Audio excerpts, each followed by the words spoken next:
Welcome back. Dito na naman kami sa bukid.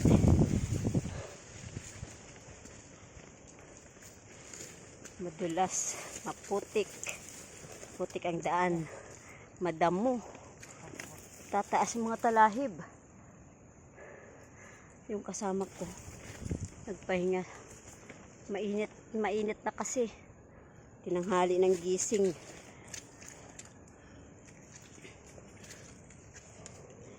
Yung daan, masukal.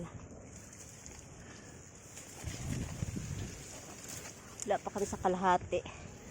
Pero nahingal na yung kasama ko.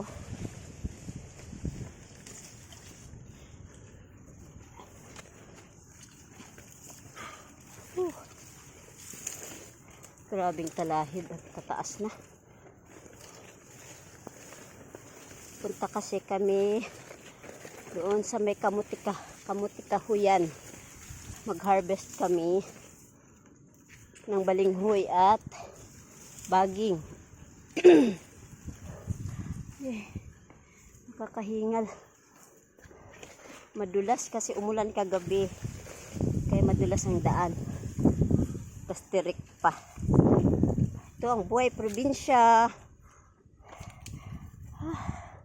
Diyos ko po. Kakahingal.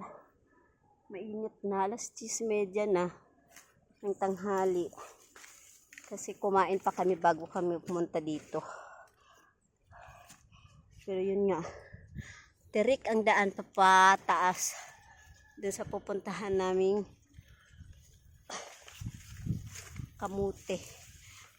balinghoy na dilaw.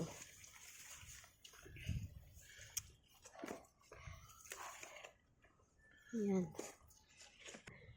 Andito na kami sa bungad. Hindi ko na tinuloy yung video ko kanina kasi grabing hingal. Ay malinis na yung inararo.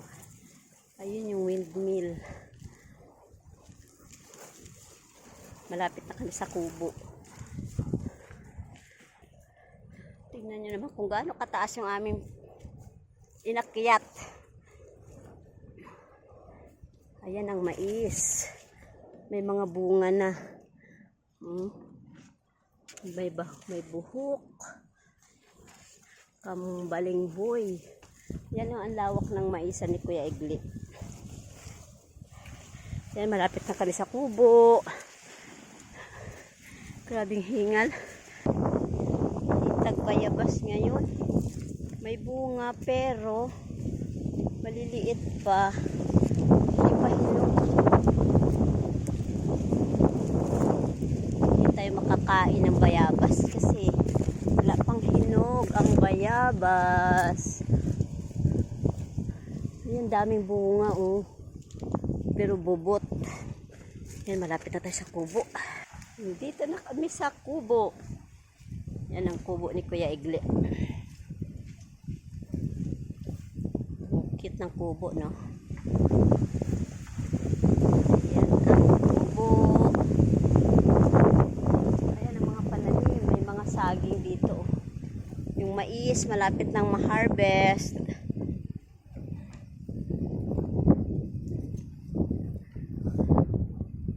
Kubo. Windmill.